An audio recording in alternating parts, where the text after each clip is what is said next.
أعوذ بالله من الشيطان الرجيم. بسم الله الرحمن الرحيم. الحمد لله رب العالمين، وبه نستعين على أمور الدنيا والدين، وصلى الله وسلم على سيدنا ومولانا محمد خاتم النبيين وعلى آله وصحبه أجمعين، ولا حول ولا قوة إلا بالله العلي العظيم. اللهم لا علم لنا إلا ما علمتنا إنك أنت العليم الحكيم، ولا فهم لنا إلا ما فهمتنا إنك أنت الواسع الكريم.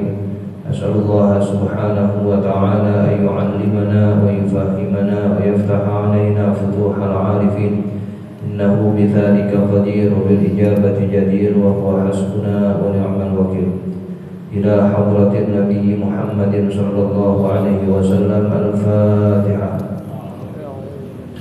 بسم الله الرحمن الرحيم. الحمد لله رب العالمين، الرحمن الرحيم، مالك يوم الدين، إياك نعبد وإياك نستعين، اهدنا الصراط المستقيم، صراط الذين أنعمت عليهم غير المغضوب عليهم ولا الضالين، آمين. وعن عبيد الله بن المحصن الأنصاري, dari Ubaidillah bin Mihsan al-Ansari al-Khatmi radhiyallahu anhu qala Rasulullah sallallahu alaihi wasallam, man asbaha minkum aminan fi sirbihi, siapa saja dari kalian yang masuk waktu paginya merasa aman di dalam jiwanya, mu'afan fi jasadihi, yang sehat tubuhnya, indahu qutu yaumihi, ia memiliki kebutuhan untuk hari itu, faka'annama hizat lahu dunya, maka seakan-akan diberikan kepadanya seluruh nikmat dunia. Rawahu Tirmidzi wa qala haditsun hasanun. Sirbihi bi kasri sin al-muhmalah, ay nafsuhu, artinya jiwanya. Wa qila, dan dikatakan qaumuhu, kaumnya. Nabi membuat standar nikmat dunia. Kata Nabi, gak usah mulu-mulu. Kalau kamu melek mata masuk waktu pagi, dirinya dalam keadaan aman, gak ada ancaman, gak ada peperangan, kita jalan ke sono ke sini merasa aman, tubuhnya sehat, gak ada rasa sakit. Kalau sedikit-sedikit wajar, sudah tua, Allah kasih sehat. Lalu hari itu dia punya makan, maka cukup 3 nikmat ini sebagai alasan dia diberikan seluruh kenikmatan-kenikmatan dunia. Gak usah macam-macam udah. 3 hal ini kalau sudah didapati oleh kita, cukup. Hari ini punya makan, gak usah nunggu buat besok atau bulan depan. Jiwanya sehat, tubuhnya dikasih afiat, lalu merasa aman. Rasulullah membuat standar bagaimana kenikmatan dunia bisa diberikan dengan hal-hal yang kadang kita luput dari perhatian. Wa an Abdullah bin Amr bin al-As radhiyallahu anhu anna Rasulullah sallallahu alaihi wasallam qala, qad aflaha man aslama, sungguh beruntung orang yang masuk Islam. Wa kana rizquhu kafafan, dan adalah rezeki orang itu sesuai kebutuhannya. Wa qanna'ahu Allahu bima atahu, lalu Allah membuat dia qanaah terhadap nikmat yang diberikan kepadanya. Rawahu Muslim. Kata Rasulullah, beruntung itu berbahagia satu orang muslim dengan nikmat Islamnya, cukup itu alasan dia sebagai orang yang beruntung. Berapa banyak manusia yang tidak diberikan nikmat Islam oleh Allah, nikmat yang akan mengantarkan kita masuk surga. Yang kedua, rezekinya cukup, kebutuhannya ada. Mau makan hari ini Allah kasih, tak siang Allah kasih, malam Allah kasih. Tak pernah yang namanya kekurangan buat makan dikasih rezekinya. Lalu dia merasa qanaah. Qanaah itu menerima, ridho. Apapun yang diberikan oleh Allah cukup, ridho, ikhlas. Yang begini orang beruntung. Terkadang masih ada yang tidak terima, tidak ikhlas, tidak ridho daripada nikmat yang Allah berikan. Padahal semuanya sudah diberi, bahkan yang kita tidak minta saja Allah kasih. Gak ada yang meminta semalam untuk diberikan oksigen, tapi pagi ini dikasih semuanya. Gak ada yang minta semalam biar hari ini hidup, ya Allah hidupin saya besok. Gak ada, tapi dikasih hidup di hari. Kebanyakan yang kagak kita minta Allah kasih, tapi kenapa yang diingat-ingat selalu yang belum dikasih. Jadi beruntung orang muslim yang sesuai kebutuhannya itu ada, tercukupi, dan dia merasa qanaah. Wan Abi Muhammadin Fadlalata ibni Ubaidin al-Ansari radhiyallahu anhu annahu sami'a Rasulullah sallallahu alaihi wasallam yaqul tuba liman hudiya ilal Islam. Sungguh beruntung orang yang diberikan hidayah masuk ke agama Islam. Wa kana 'aishuhu kafafan, dan adalah hidupnya itu sesuai kebutuhan. Wa qana'at, lalu dia menerima. Rawahu Tirmidzi wa qala haditsun hasanun sahihun. Wa 'an Ibnu Abbas radhiyallahu anhuma qala kana Rasulullah sallallahu alaihi wasallam yabitu layaliya al-mutatabi'ata qawiyan. Pernah satu kali Rasulullah sallallahu alaihi wasallam tidur beberapa malam berturut-turut, qawiyan, dalam keadaan lapar. Wa ahluhu la yajiduna 'asha'an, begitupun keluarganya mereka tidak memakan makan malam. Jadi nabinya tidur lapar, begitupun keluarganya tidur dalam keadaan lapar juga, mau makan malam kagak ada. Wa kana aktsara khubzihim, dan kebanyakan roti yang mereka makan, khubzus sya'ir, adalah roti gandum yang keras. Rawahu Tirmidzi wa qala haditsun hasanun sahihun. Ini potret keluarga Rasulullah sallallahu alaihi wasallam.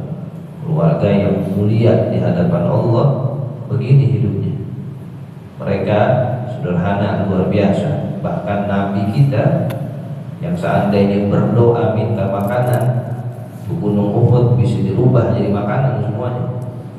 Yang seandainya diminta itu gunung jadi emas, bahkan ditawarin sama Jibril, apa semua jadi emas aja di gunung. Kata Rasulullah, jangan, biarin aja.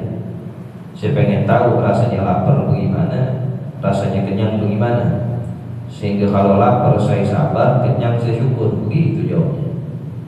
Kalau kita jadi tawarin, minta mulu. Ini Nabi ditawarin. Kata Jibril, mau saya rubah ini gunung Uhud jadi emas, biar kamu kaya raya sejahtera. Nabi Sulaiman kalah ntar dengan kekayaan kau. Jangan, biarin aja. Saya pengen tahu rasanya lapar bagaimana, biar saya sabar. Nah, ketika saya kenyang bagaimana, ntar saya syukur. Itu tidur berhari-hari, beberapa malam selama berturut-turut, itu dalam keadaan kenyang. Qawiyan tuh perut terikat. Saking laparnya itu diikat perutnya, diganjel pakai batu. Orang sekarang nggak ada gitu, ya, diikat pakai batu perutnya, saking laparnya. Tapi kalau Nabi memilih itu, bahkan keluarganya pun demikian. Sallallahu alaihi wasallam. Wa an Fadlalah bin Ubaidin radhiyallahu anhu anna Rasulullah sallallahu alaihi wasallam kana idza shalla bin nas, bahwasanya Rasulullah sallallahu alaihi wasallam ketika mengimami para sahabat, yakhirru rijalun min qamatihim fi sholati, ada beberapa orang yang tersungkur ketika berdiri di dalam sholatnya minal khososoti karena lapar.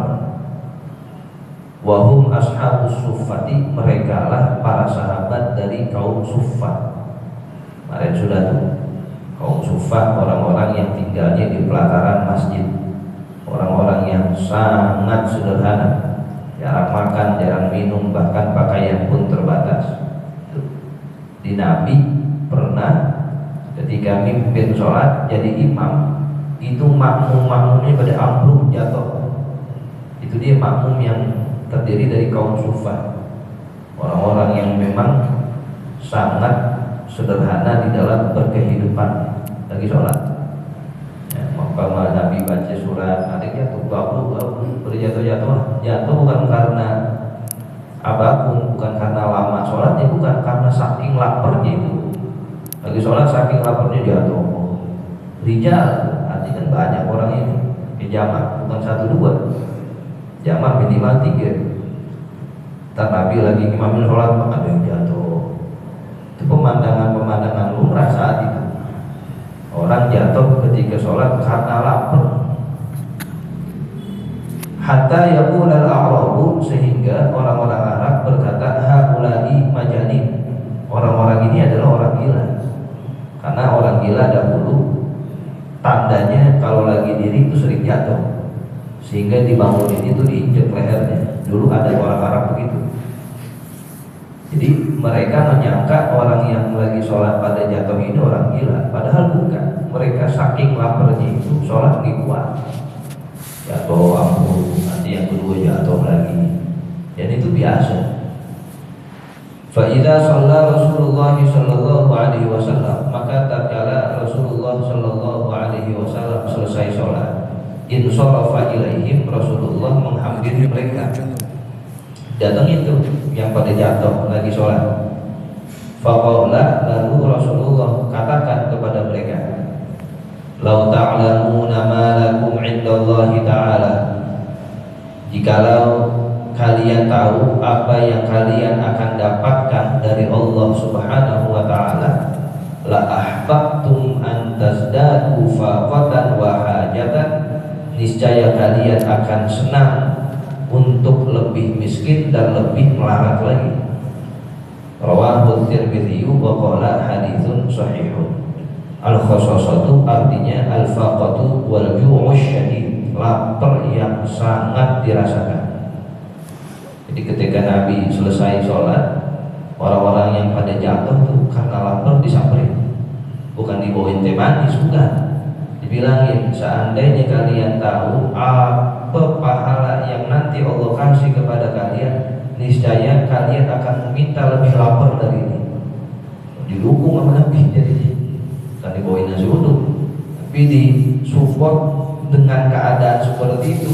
Harusnya kalian bersyukur, karena nanti kalian akan mendapatkan pahala, ganjaran, balasan yang luar biasa besar dari Allah Subhanahu wa ta'ala. Jadi kalau kalian tahu nih fadilah kalian begini, saking laparnya sampai jatuh sholat, kalian akan meminta lebih lapar lagi dari ini. Nah, itu bagaimana Rasulullah SAW memberikan satu support atau satu keutamaan kepada mereka. Ya, tentunya diperhatikan juga dengan sabda-sabda yang sudah kita bahas kemarin.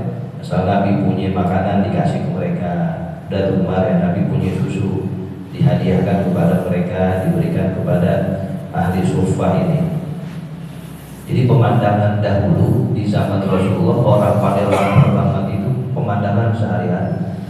Bukan karena tidak punya makanan, mereka diantaranya itu satu. Yang kedua, mereka tahu keutamaan lapar. Mereka sangat paham bahwa dengan lapar itu dapat menahan hawa nafsu. Para sahabat, orang-orang suffah bahkan dicontohkan langsung oleh Rasulullah Shallallahu Alaihi Wasallam. Wa an Abi Karimah al-Muqdami ibni Ma'di Ka'rib radhiyallahu anhu qala sami'tu Rasulullah Shallallahu Alaihi Wasallam yaqul ma mala'a adamiyyun wi'a'an syarran min batnihi tidaklah memenuhi seorang anak manusia akan sebuah wadah syarran yang lebih buruk min batnin dari perutnya.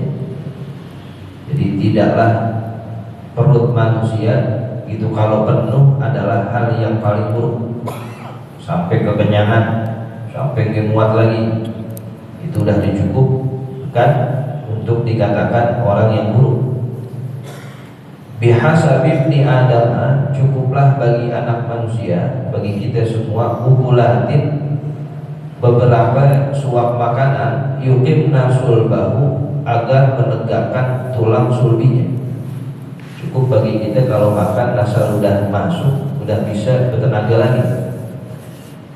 Fa in kana la mahalata, maka jikalau harus makan lebih dari itu, fadul thuluthun li ta'amihi, maka sepertiga untuk makannya, wa thuluthun li syarabihi, sepertiga buat minumnya, wa thuluthun li nafasihi, sepertiga buat nafasnya. Rawahu Tirmidzi wa qala haditsun hasan. Ukulatin ay luqamun, beberapa suap. Nabi bilang kita kalau makan cukup asal masuk itu bertenaga lagi, kuat lagi tulang kita. Kalau memang harus lebih dari itu, bagi-bagi. Jangan semuanya buat makanan, sepertiga makan, dan sepertiganya lagi buat minum. Udah cukup. Sepertiganya lagi buat nafas. Karena tidaklah hal yang paling buruk dikatakan kepada manusia kalau perutnya kepenuhan.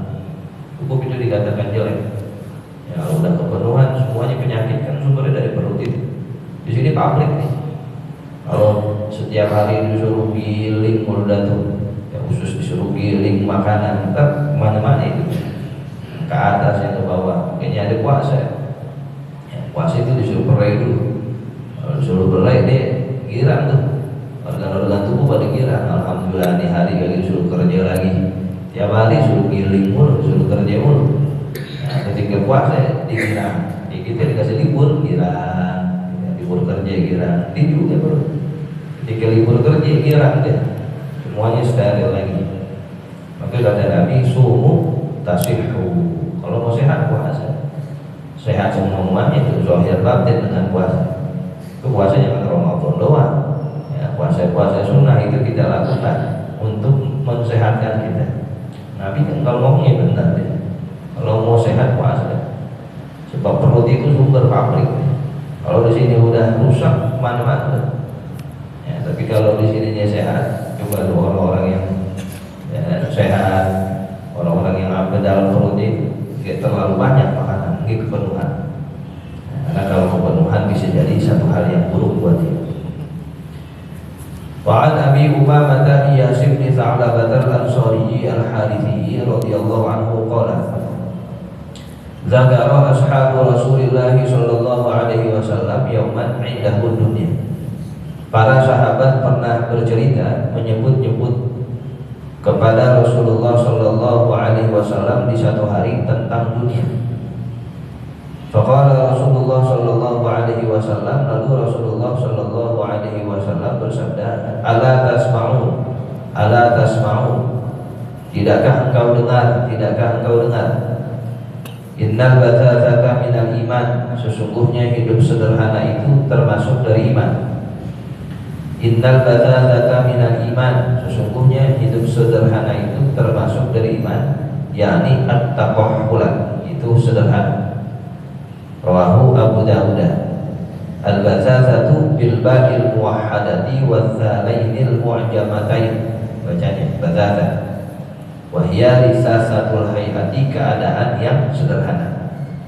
Wa tarku fakhiril libasi, dan meninggalkan pakaian yang megah. Wa amma taqahhulu, dan adapun taqahhul fa bil qafi wal ha'i, bacanya dengan qaf juga ha. Qala ahlul lughati al-mutaqahhiru, artinya huwal rajulul yabisul jild, orang yang kering kulitnya, min khusyunatil aishi, sebab sederhana kehidupannya, wa tarkit tarafuhi, dan meninggalkan bermewah-mewah. Nabi, kalau ada sahabat ngomongin dunia, ngomongin kemewahan-kemewahan dunia, Nabi peringatan itu. Kamu gak dengar, kamu gak ingat ayo hidup yang sederhana, ya, maka dia senang. Kalau para sahabat ingat akhirat, ingat sesuatu yang mengantarkan kepada Allah. Ya, sahabat sebagai manusia biasa yang bukan nabi, satu waktu wajar ngomongin dunia, ngomongin kemegahan, kemewahan. Nah, dia tidak maksum, dia tidak ya, seperti Rasulullah. Nah, tapi Rasulullah ingati, nah, kalau kamu ini di dunianya sementara itu dipakai untuk ibadah, untuk hal-hal yang mengantarkan kebaikan menuju akhirat. Wa'an Nabi Abdillahi